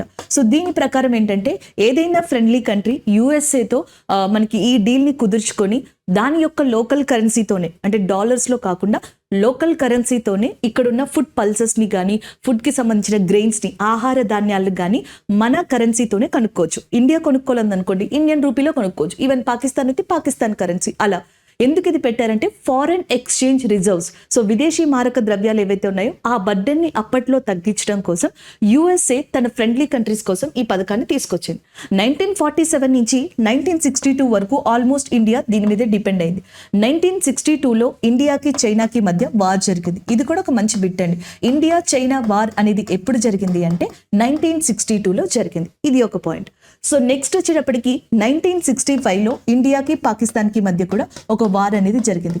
ఎగ్జాక్ట్గా అదే టైంలో యుఎస్ఏ ఫుడ్ ఫర్ పీస్ అనే ప్రోగ్రామ్ మీద కొన్ని రిస్ట్రిక్షన్స్ని ఇండియాకి వర్తింపజేసేలా పెట్టింది. సో దాంతో ఇక్కడి నుంచి వచ్చే ఫుడ్ గ్రెయిన్స్ కానీ, ఫుడ్ పల్సెస్ కానీ పర్సంటేజ్ తగ్గిపోయింది. ఇండియాలో షార్టేజ్ ఆఫ్ ఫుడ్ అనేది ఏర్పడింది.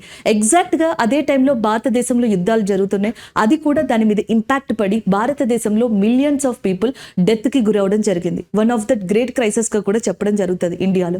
దాని తర్వాత 1960స్లో 1965, 67 ఆ టైంలో గ్రీన్ రివల్యూషన్ అనేది ఇండియాలో ఒక యూ టర్న్ ని తీసుకుంది. గ్రీన్ రివల్యూషన్ ఫాదర్గా MS స్వామినాథన్ గారిని చెప్పడం జరుగుతుంది. The father of green revolution in India, హరిత విప్లవ భారతీయ పితామహుడిగా మనకి చెప్పే పర్సన్ ఎవరు అంటే MS స్వామినాథన్. సో ఈయన వల్ల భారతదేశంలో మనకి ఒకవైపు వీట్ ప్రొడక్షన్ కానీ, రైస్ ప్రొడక్షన్ కానీ ఒక్కసారిగా ఊపందుకున్నాయి. మనకి మనం సప్లై చేసుకోవడమే కాకుండా వేరే కంట్రీస్కి కూడా సప్లై చేసేలాగా ఇండియా అనేది మనకి రైజ్ అవ్వడం స్టార్ట్ అయింది. సో దాంతో ఇండియాలో మనకి అప్పటి నుంచి డిఫరెంట్ ప్రోగ్రామ్స్ని స్టార్ట్ చేసుకుంటూ వచ్చారు. గ్రీన్ రివల్యూషన్ తర్వాత ఇండియాలో వైట్ రివల్యూషన్ అనే దాన్ని తీసుకురావడం జరిగింది.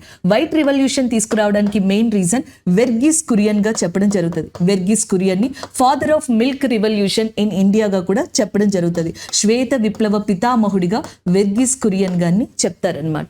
ఈజ్ ఇట్ క్లియర్ అండి? దాని తర్వాత బ్లూ రివల్యూషన్ ఫిషరీస్ కోసం తీసుకొచ్చారు. దాని తర్వాత next yellow revolution, oil seeds అంటాం కదా, సో ఈ నూనె గింజల కోసం కానీ, లేకపోతే పప్పు దినుసుల కోసం కానీ, పల్సెస్ కోసం కానీ ఎల్లో రివల్యూషన్ అనే దాన్ని తీసుకొచ్చారు. ఇందిరాగాంధీ గారి టైంలో రౌండ్ రివల్యూషన్ అనే దాన్ని తీసుకొచ్చారు. అంటే సో జనరల్గా మనకి ఇది ఎగ్స్ ఉంటాయి చూసారా, సిల్వర్ రివల్యూషన్. సిల్వర్ రివల్యూషన్ అనేది ఎగ్స్ ఏవైతే ఉన్నాయో సో వాటి కోసం తీసుకురావడం జరిగింది. ఇలా silver revolution, yellow revolution, red revolution, green revolution, white revolutions తీసుకొచ్చి అప్పట్లో మనకి డిఫరెంట్ క్రాప్ ప్రొడక్ట్స్ని ఇండియాలో ఒక తారాస్థాయికి చేర్చారు. కాకపోతే మనకి బూమ్ టు బూమ్, లేకపోతే ఒక జనరేషన్ టు జనరేషన్, ఒక పీరియడ్ టు పీరియడ్ ఈ అగ్రికల్చర్లో ప్రపంచంలో వస్తున్న మార్పులు, టెక్నాలజీ, క్లైమేట్ని బట్టి చేంజ్ అవుతూ వస్తాయి. ఒకసారి యుఎస్ఏ వల్ల అండ్ ఇతర పరిస్థితుల వల్ల ఇండియా అనేది స్ట్రక్ అయింది. దాని తర్వాత మళ్ళీ ఈ రివల్యూషన్స్ వల్ల ఊపందుకుంది.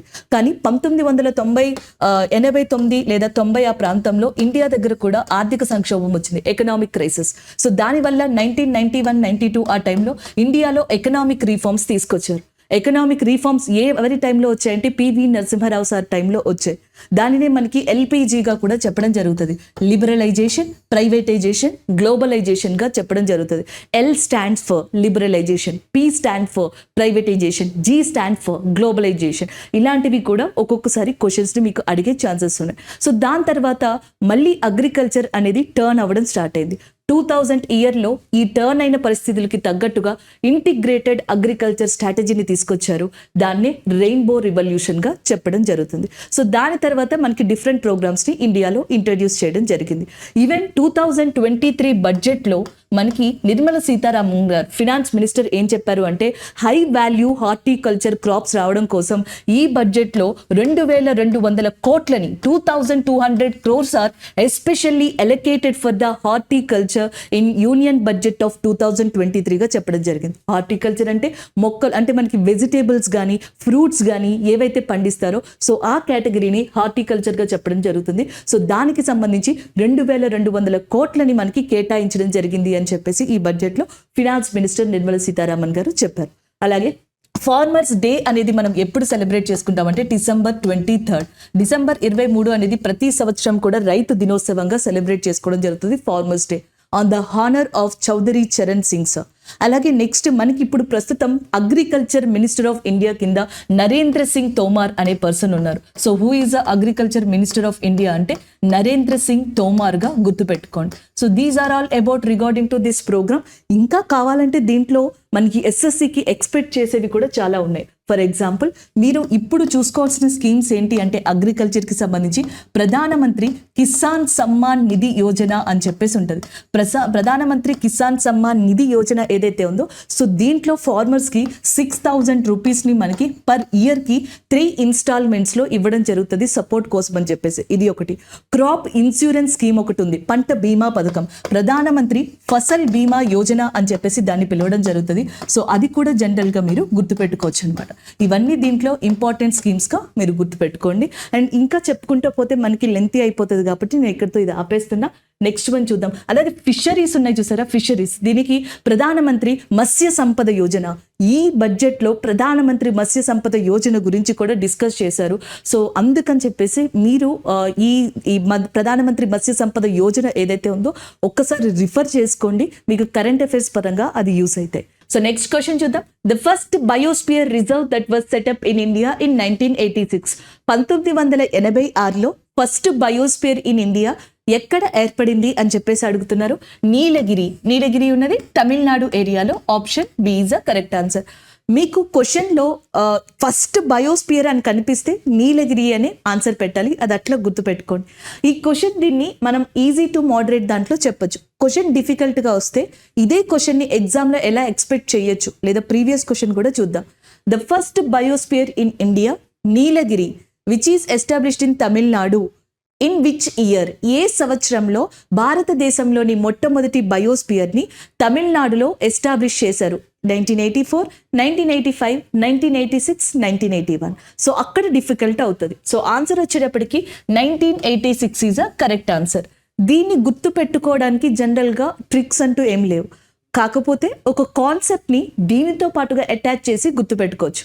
బయోస్పియర్ అనేది పర్యావరణానికి సంబంధించింది, ఎన్వైర్మెంట్లో ఎస్ఎస్సికి సంబంధించినవి, ఆర్ఆర్బికి సంబంధించినవి, అలాగే ఒక జీకే రిలేటెడ్ ప్రీవియస్ క్వశ్చన్స్ కూడా ఉన్నాయి.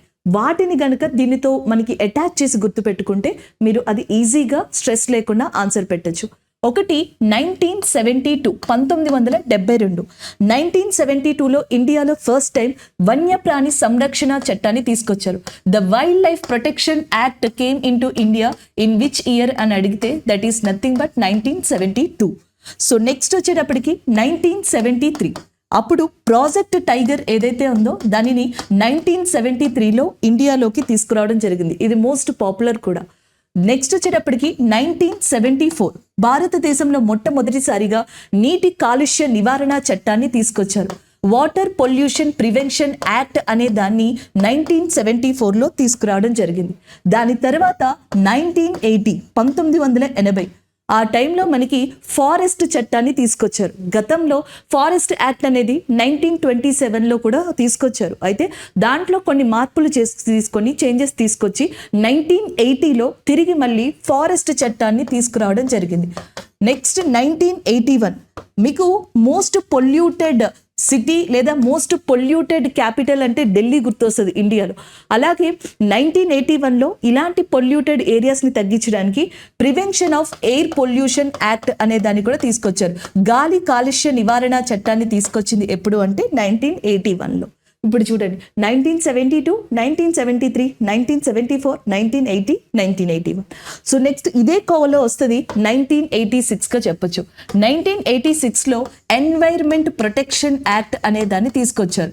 అంటే వీటినన్నిటినీ పరిరక్షించాలంటే ఏం కావాలి, మనకి ఒక ఎన్వైర్మెంట్ యాక్ట్ కావాలి. ఆ పర్యావరణ పరిరక్షణ చట్టం ఎన్వైర్మెంట్ ప్రొటెక్షన్ యాక్ట్ 1986లోనే తీసుకొచ్చారు. అదే సంవత్సరంలో ఫస్ట్ బయోస్పియర్ నీలగిరిని కూడా తీసుకురావడం జరిగింది. అంటే ఒక్క ఎన్వైర్మెంట్ ప్రొటెక్షన్ యాక్ట్ ని మీరు నోట్స్ గా చేసుకుంటే ఇందులో ఏ క్వశ్చన్ ఇచ్చినా సరే ఆన్సర్ పెట్టచ్చు అనమాట. సో ఈ కాన్సెప్టే మనకి మెయిన్ హెడ్డింగ్ అవుతుంది. దాని కింద ఈ ఇయర్స్ అన్ని కూడా మీరు జనరల్ గా రాసుకోవచ్చు. రీసెంట్ గా వైల్డ్ లైఫ్ ప్రొటెక్షన్ యాక్ట్ అనేది మనకి వార్తల్లోకి వచ్చింది, న్యూస్ లోకి వచ్చింది. దానికి కారణం ఏంటి అంటే వైల్డ్ లైఫ్ ప్రొటెక్షన్ యాక్ట్ లో సెక్షన్ 2 ఏదైతే ఉందో దాన్ని చేంజ్ చేయమని చెప్పేసి అడుగుతున్నారు. వైల్డ్ లైఫ్ ప్రొటెక్షన్ యాక్ట్ ప్రకారం భారతదేశంలో పోచింగ్ కానీ, హంటింగ్ కానీ, టార్చరింగ్ ఆఫ్ యానిమల్స్ కానీ నేరం. ఏదైతే మనం వేటాడుతున్నామో, చంపుతున్నామో, టార్చర్ చేస్తున్నామో యానిమల్స్ని, అది నేరంగా పరిగణించబడుతుంది. కానీ రాష్ట్రపతి భవన్లో ప్రెసిడెంట్ ఆఫ్ ఇండియాకి అప్పుడప్పుడు హానర్గా మనకి హార్సెస్తోనే ఒక సెరమనీ అనేది జరుగుతూ ఉంటుంది. లేకపోతే రిపబ్లిక్ డే ఫంక్షన్స్లోనో, August 15th ఫంక్షన్స్లోనో, కొన్ని ఇంపార్టెంట్ సెరమనీస్లోనో ఎలిఫెంట్స్ని వాడడం జరుగుతుంది, యాజ్ వెల్ యాజ్ హార్సెస్ని వాడడం జరుగుతుంది. సో అది కూడా ఒక రకంగా యానిమల్స్ని ఇబ్బంది పెట్టిన దాంట్లోకే వస్తుంది. అందుకే మనకి పెటా అని చెప్పేసి ఒకటి ఉంది. పెటా ప్రివెన్షన్ ఆఫ్ యానిమల్స్ కి సంబంధించింది అనమాట పెటా అనేది. ఈ పెటా సంస్థ ఏం చేసిందంటే సెక్షన్ 2ని జనరల్గా మనకి మార్పు చేయండి, అలాగే యానిమల్స్ని హింసించడం నేరం అని చెప్పేసి ఒక ఇష్యూ లేవదీయడంతో 2019 నుంచి స్టిల్ ఇప్పటిదాకా వైల్డ్ లైఫ్ ప్రొటెక్షన్ యాక్ట్ వార్తల్లో ఉంది. అంటే ఇది statistic GK come Geography come current affair question గా కూడా చెప్పొచ్చు. ఇన్ని రకాలుగా ఇంపార్టెన్స్ ఉంది కాబట్టి మాక్సిమం ఎస్ఎస్సి లాంటి ఎగ్జామ్స్ లో ఇది గుర్తుపెట్టుకోవాలి. ఇన్ఫాక్ట్ చెప్పాలంటే కేరళ లాంటి స్టేట్స్ లో ఎలిఫెంట్స్ ని ఎక్కువగా వాడుతూ ఉంటారు టెంపుల్స్ లో. ఇప్పుడు ఏం చేశారంటే అదే టెంపుల్స్ లో రోబోటిక్ ఎలిఫెంట్స్ ని ఇంట్రడ్యూస్ చేయడం మొదలు పెట్టారు. అలా రామం అనే ఒక రోబోటిక్ ఎలిఫెంట్ ని కేరళలో అండ్ ఇండియాలో ఫస్ట్ టైం ఇలా మనకి ఎక్స్చేంజ్ ప్రోగ్రామ్ లో స్టార్ట్ చేయడం జరిగింది అనమాట. So this is also one of the important thing. 2022లో మనకి పెటాకి సంబంధించి సోనాక్షి సిన్హా గారు ఎవరైతే ఉన్నారో ఆమెని పెటాకి సంబంధించిన one of the important person గా అవార్డు కూడా ఇవ్వడం జరిగింది. సో ఇవి ఓవరాల్ గా దీనికి సంబంధించి గుర్తుపెట్టుకోవాల్సిన మెయిన్ అంశం. అయితే దీన్ని పక్కన పెడితే మాత్రం బయోస్పియర్ అంటే wear the land, water, air is not polluted and where animals can exist and survive environmentally, and that kind of area is called as a biosphere. ఎక్కడైతే నేల, నీరు, గాలి అనేవి జనరల్ గా పొల్యూట్ కాకుండా ఉంటాయో, యానిమల్స్ అనేవి రేరెస్ట్ ఆఫ్ రేర్ యానిమల్స్ అనేవి ప్రొటెక్ట్ అవుతాయో, సో అలాంటి ఏరియాని బయోస్పియర్ అంటాం. అలాంటి బయోస్పియర్ ఇండియాలో ఎన్ని ఉన్నాయంటే 18 ఉన్నాయి. ఫస్ట్ బయోస్పియర్ ఏది అంటే నీలగిరి. సో అది ఇక్కడ మనకి మెయిన్ థింగ్. ప్రపంచంలో యాజ్ పర్ ద డేటా ఇప్పటికీ 738 బయోస్పియర్స్ ఉన్నాయి. The total biospheres in the world is 738. మీ ఎగ్జామ్కి ఎగ్జాక్ట్గా 1 month ముందరో 15 days ముందరో ఈ నెంబర్ని క్రాస్ చెక్ చేసుకోవాలి. ఈ నెంబర్ అప్పుడప్పుడు మారుతూ ఉంటుంది. వరల్డ్లో ఉన్న టోటల్ బయోస్పియర్స్ ఎంత అంటే 738. ప్రపంచంలోని 134 కంట్రీస్ నుంచి 738 బయోస్పియర్స్ని రికగ్నైజ్ చేయడం జరిగింది. ఇండియాలో 18 బయోస్పియర్స్ ఉన్నాయి. అలాగే ప్రపంచంలో ఏ సంస్థ బయోస్పియర్స్ ని ప్రొటెక్ట్ చేయడం కోసం అని చెప్పేసి ఉంది అంటే యునెస్కో యొక్క హెడ్ క్వార్టర్స్ ఎక్కడుంది అంటే ప్యారిస్. అలాగే యునెస్కో ఏ ప్రాజెక్ట్ ని స్టార్ట్ చేసిందంటే మ్యాప్ గా చెప్తాం. ఈ మ్యాప్ లో M stands for, A stands for, B stands for అని అడుగుతారు. మ్యాప్ అంటే అర్థం మ్యాన్ అండ్ బయోస్పియర్ గా చెప్పడం జరుగుతుంది. సో మ్యాప్ అంటే ఇక్కడ అర్థం ఏంటంటే మ్యాన్ అండ్ బయోస్పియర్ గా మీరు గుర్తుపెట్టుకోవాలి. ఇది వరల్డ్ వైడ్ స్టార్ట్ చేసిన ప్రోగ్రామ్ అన్నమాట. క్లియరా అండి? ఈ 18 బయోస్పియర్లో యునెస్కో మ్యాప్ ప్రాజెక్ట్ ద్వారా ఎన్ని బయోస్పియర్స్ని రికగ్నైజ్ చేసింది? 12 బయోస్పియర్స్ని. ఇండియా నుంచి out of 18, 12 biospheres are recognised by UNESCO on the name of map project. ఈ 12లో కూడా ఫస్ట్ బయోస్పియర్ యునెస్కో రికగ్నైజ్ చేసింది ఏది అంటే నీలగిరి. ఇండియాలో ఎస్టాబ్లిష్ చేసింది, యునెస్కో రికగ్నైజ్ చేసిన ఫస్ట్ బయోస్పియర్ కూడా నీలగిరి. మరి రీసెంట్గా ఏ బయోస్పియర్ని 12th బయోస్పియర్గా యునెస్కో రికగ్నైజ్ చేసింది ఇండియా తరపున అని అడిగితే that is nothing but Panna. Panna is located in which state అని అడిగితే Madhya Pradesh. Panna is a famous biosphere in Madhya Pradesh గా చెప్పొచ్చు. అండ్ పన్నా అనేది ఇండియాలో డైమండ్స్ ప్రొడక్షన్ కి టాప్ నోచ్ ప్లేస్ గా చెప్తారు. ఇప్పుడు గోల్డ్ అంటే కర్ణాటకలోని కోలార్ అని ఎలా అంటారో, డైమండ్స్ కి మధ్యప్రదేశ్ లోని పన్నా ప్లేస్ ని చెప్పడం జరుగుతుంది. అది చాలా చాలా ఇంపార్టెంట్. సో నెక్స్ట్ ఇక్కడ 18 బయోస్పియర్స్ లో one of the important biosphere గా నందాదేవి అనేది చెప్తారు. Nanda Devi is located in Uttarakhand area. Area. ఇదే ఉత్తరాఖండ్ ఏరియాలో మనకి ఇంపార్టెంట్ గా వ్యాలీ ఆఫ్ ఫ్లవర్స్ అని చెప్పేసి ఒక నేషనల్ పార్క్ ఉంటుంది. డైరెక్ట్ గా దీన్ని క్వశ్చన్ అడుగుతారు, which of the following state valley of flowers is located, that is nothing but Uttarakhand గా మీరు గుర్తుపెట్టుకోవాల్సి ఉంటుంది. అలాగే నెక్స్ట్ ఇదే ఉత్తరాఖండ్ లో ఇండియాస్ కి సంబంధించిన హైయెస్ట్ డ్యామ్ అనేది ఉంది, దానిని తెహ్రీ డ్యామ్ అని చెప్పేసి అంటారు. ఇండియాస్ హైయెస్ట్ డ్యామ్, భారతదేశంలో అత్యంత ఎత్తులో ఉన్న డ్యామ్ ఏది అంటే తెహ్రీ. తెహ్రీ అనే డ్యామ్ ని దేని మీద కన్స్ట్రక్ట్ చేశారు అంటే గంగా నది are you can called as a Bhagirathi also. అలాగే ఉత్తరాఖండ్ లో ఇంకొక నేషనల్ పార్క్ ఉంది, దానిని జిమ్ కార్బెట్ నేషనల్ పార్క్ గా పిలవడం జరుగుతుంది. Jim Corbett national park the oldest national park in India. ఇండియాలో టోటల్ గా 106 నేషనల్ పార్క్స్ ఉన్నాయి యాజ్ పర్ ద అప్డేట్. ఈ 106 నేషనల్ పార్క్స్ లో ఫస్ట్ నేషనల్ పార్క్ ఏదంటే జిమ్ కార్బెట్ నేషనల్ పార్క్ గా చెప్తాం, which is also famous for tiger reserves గా చెప్పడం జరుగుతుంది. ఇదే జిమ్ కార్బెట్ నేషనల్ పార్క్ ని ఒకప్పుడు ఏమని పిలిచేవాళ్ళంటే హేలీ నేషనల్ పార్క్ గా పిలిచేవాళ్ళు. అంటే హేలీ నేషనల్ పార్క్ అన్న, జిమ్ కార్బెట్ అన్న, తెహ్రీ అన్న, వ్యాలీ ఆఫ్ ఫ్లవర్స్ అన్న, నందాదేవి అన్న, మీరు ఆన్సర్ ఏం పెట్టచ్చు ఉత్తరాఖండ్. బట్ ఇక్కడ డిఫరెన్స్ ఏంటి, valley of flowers Jim Corbett ఏమో నేషనల్ పార్క్స్ కిందకు వస్తాయి, నందాదేవి అనేది బయోస్పియర్ కిందకు వస్తుంది, తెహ్రీ అనేదేమో డ్యామ్ మనకి గంగా నది మీద కన్స్ట్రక్ట్ చేయడం జరిగింది. ఇండియాలో హైయెస్ట్ డ్యామ్ గా దీన్ని చెప్పడం జరుగుతుంది అనమాట. సో అవి ఓవరాల్ గా ఉత్తరాఖండ్ కి సంబంధించి మీరు గుర్తుపెట్టుకోవాల్సిన అంశాలు. సో నెక్స్ట్ మనకి నోక్రెక్ ఉంది చూసారా, ఇది వచ్చేటప్పటికి మేఘాలయలో ఇంపార్టెంట్ బయోస్పియర్ గా చెప్పొచ్చు. మేఘాలయ అంటే వెంటనే మీకు గుర్తుకు రావాల్సింది మౌసిండ్రమ్ గా చెప్పడం జరుగుతుంది, మౌసిండ్రమ్. అలాగే ఇంకొక ప్రదేశం వచ్చేటప్పటికి మనకి Cherrapunji. The highest percentage of water అనేది లేదా హైయెస్ట్ పర్సంటేజ్ ఆఫ్ రెయిన్ఫాల్ అనేది ఇండియాలో ఎక్కడ పడుతుంది అంటే మౌసిండ్రమ్, నాట్ చిరపుంజి. భారతదేశంలో అత్యధికమైన వర్షపాతం గల ప్రాంతాన్ని మనకి మౌసిండ్రమ్ గా చెప్తారు. సెకండ్ ప్రాంతాన్ని చిరపుంజిగా చెప్తారు. థర్డ్ ప్రాంతం కర్ణాటకలో ఉంది, దాన్ని అంబోరిగా చెప్తారు అనుకుంటా. ఈ పదం ఒకసారి చూసుకోండి, కరెక్ట్ వర్డ్ కర్ణాటకలో ఉంది. దానిని సౌత్ ఇండియా చిరపుంజి అని కూడా అంటారు. ఫోర్త్ ప్లేస్ లో మహాబలేశ్వర్ ఉంటుంది అనమాట. సో దీన్ని పక్కన పెడితే చిరపుంజి, మౌసిండ్రమ్ ఈ రెండు కూడా మేఘాలయలో ఉన్నాయి. మేఘాలయలో బయోస్పియర్ ఏంటి, నోక్రెక్. అలాగే మేఘాలయలో 3 ఇంపార్టెంట్ హిల్స్ ఉన్నాయి, కొండలు. వాటిని ఖాసీ, అలాగే జయంతి జైనత్ అని కూడా పిలవచ్చు, అండ్ ఘారో. కాశీ, ఘారో, జయంతి అనే కొండలు, హిల్స్ అనేవి ఎక్కడున్నాయంటే మేఘాలయలో లొకేట్ అయి ఉన్నాయి. So this is all about Meghalaya and Nokrek. So next వచ్చేటప్పటికి మనకి మానస్ అనేది కనిపిస్తుంది. సో మానస్ అనేది లొకేట్ అయి ఉన్నది ఎక్కడ అంటే అస్సాంలో లొకేట్ అయి ఉంది Manas. So it is the one of the important biosphere. అస్సాంలోనే మానస్ ఏమంటారు, దీనికి ఇంకొక ఇంపార్టెంట్ బయోస్పియర్ ఉంది, దానిని దిబ్రూ సైకోవాగా చెప్పడం జరుగుతుంది. Dibru Saikhowa as well as Manas, these are the 2 important biospheres which is located in Assam గా చెప్తాం. సారో ఆఫ్ అస్సాం అని ఏ నదిని పిలుస్తారు అంటే బ్రహ్మపుత్ర. అస్సాం యొక్క దుఃఖదాయినిగా మనకి పిలిచేది బ్రహ్మపుత్ర నది. Assam is very famous for that one island and that is called as అ మజూలి. భారతదేశంలోనే అత్యంత ఎత్తులో ఉన్న రివరిన్ ఐలాండ్, నదీ ఆధారిత ద్వీపం ఏది అంటే మజూలిని. భారతదేశంలో ఒక ఐలాండ్ ని డిస్ట్రిక్ట్ చేశారు అంటే that is a Majuli. The first island district in India, Majuli, which is located in Assam. In Assam the biospheres are Manas and as well as Dibru Saikhowa. Sorrow of Assam అని చెప్పేసి మనకి దేన్ని పిలుస్తారు అంటే బ్రహ్మపుత్ర నదిని పిలవడం జరుగుతుంది. ఈజ్ ఇట్ క్లియర్ అండి? అలాగే అస్సాంలో one of the important national park గా ఉన్నది Kaziranga national park. Kaziranga national park is one of the important national park which is located in Assam area. ఇది నేషనల్ హైవేని ఆనుకుని ఉంటుంది. అలాగే 1 horn రైనోసర్ is nothing but the state animal of Assam గా చెప్పడం జరుగుతుంది. ఇది ఎక్కువగా దొరికేది కజిరంగా నేషనల్ పార్క్ లో. Recently, the first Vande Bharat Express is also started in Assam between Guwahati and Jalpaiguri.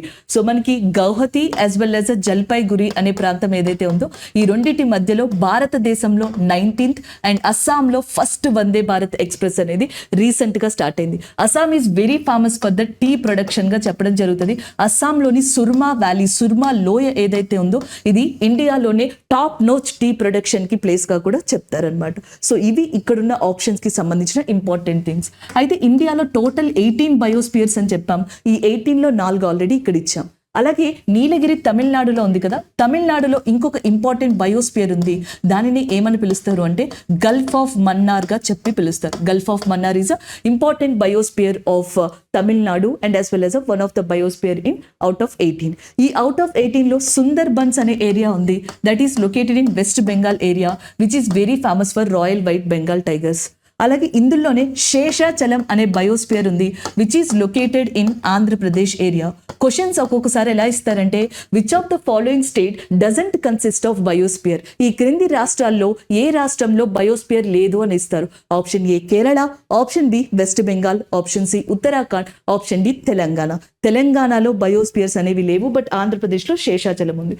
And తమిళనాడులో నీలగిరి, గల్ఫ్ ఆఫ్ మన్నార్ ఉన్నాయి. And we have a one more state which is called as a Odisha. So ఒడిస్సాలో 2 ఉన్నాయి. ఒకటి వచ్చేటప్పటికి సిమ్లిపల్ అంటాం, సిమ్లిపల్. And ఇంకొకటి వచ్చేటప్పటికి బితర్ కనికా అని చెప్పేసి ఉంటుంది. So Bhitarkanika, Simlipal are the most important biospheres which is located in Odisha. పేరును బట్టే అది ఏ స్టేట్ అనేది మీకు జనరల్గా తెలుస్తుంది. Agasthyamalai, Agasthyamalai is one of the important biosphere which is located in కేరళగా చెప్పడం జరుగుతుంది. Agasthyamalai is one of the important biosphere which is located in Kerala area. So ఇలా ఒక్కొక్క బయోస్పియర్ని మీరు గుర్తుపెట్టుకోవడానికి ట్రై చేయండి. Rann of Kutch which is located in Gujarat area, Nicobar biosphere which is located in Andaman and Nicobar, Kanchenjunga which is located in Sikkim area. ఇలా ఇండియాలో మనకి డిఫరెంట్ నెంబర్ ఆఫ్ బయోస్పియర్స్ ఉన్నాయి. So option is here, B is the correct answer. So next question చూద్దాం.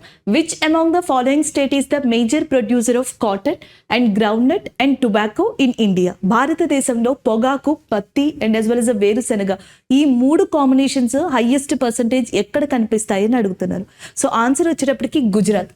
గుజరాత్లో అటు మనకి cotton అనేది one of the highest ప్రొడక్షన్గా చెప్పొచ్చు, గ్రౌండ్ నట్ అండ్ టొబాకోని కూడా చెప్పొచ్చు.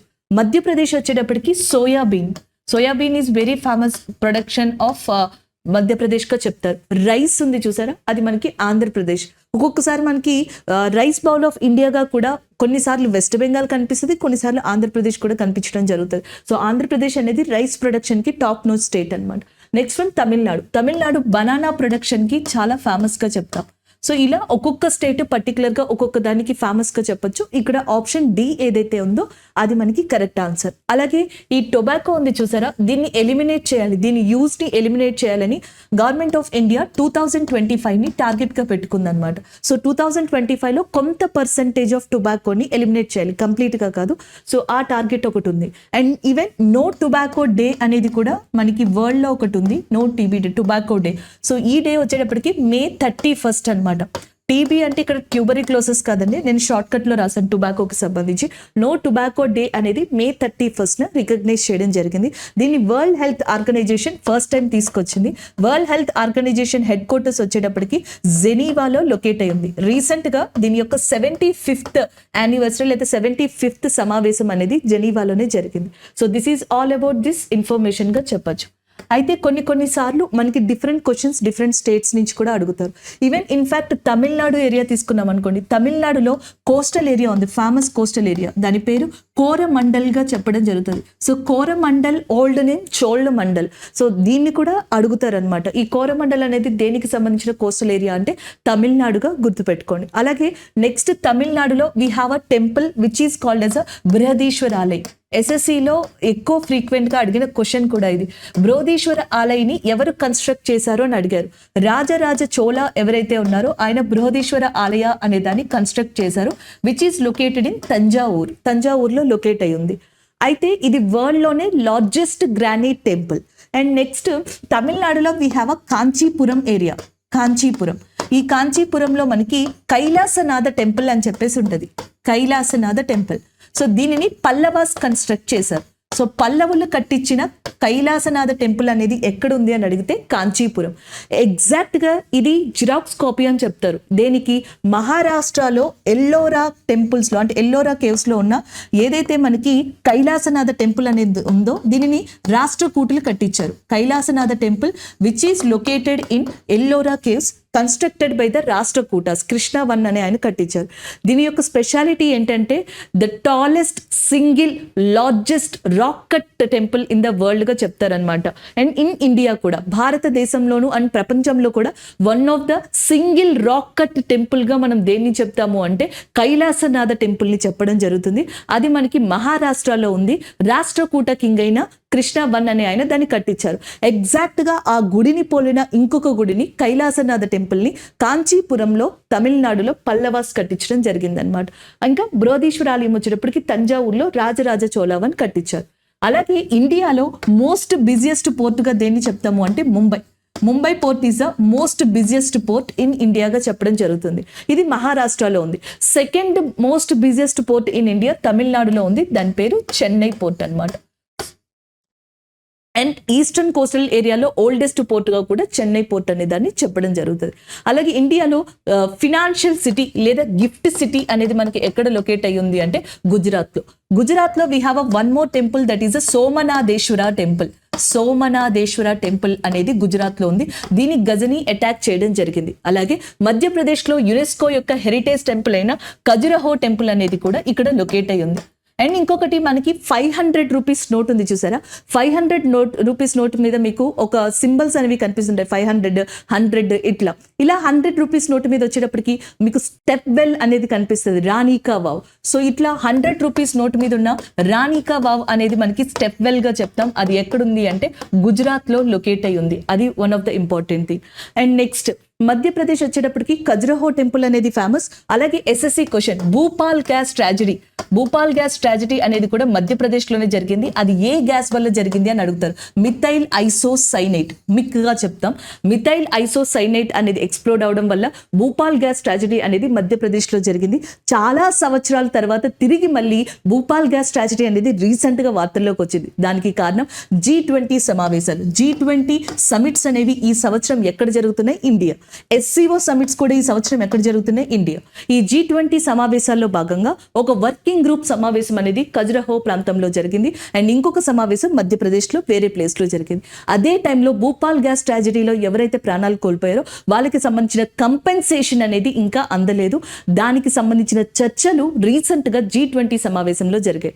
ఎగ్జామినర్ ఇవన్నీ అడగలేరు కాబట్టి సింపుల్ గా recently Bhupal gas tragedy is in news and because of which of the following gas the Bhupal tragedy is happened in India అని అడుగుతారు. That is nothing but methyl isocyanate గా చెప్పొచ్చు.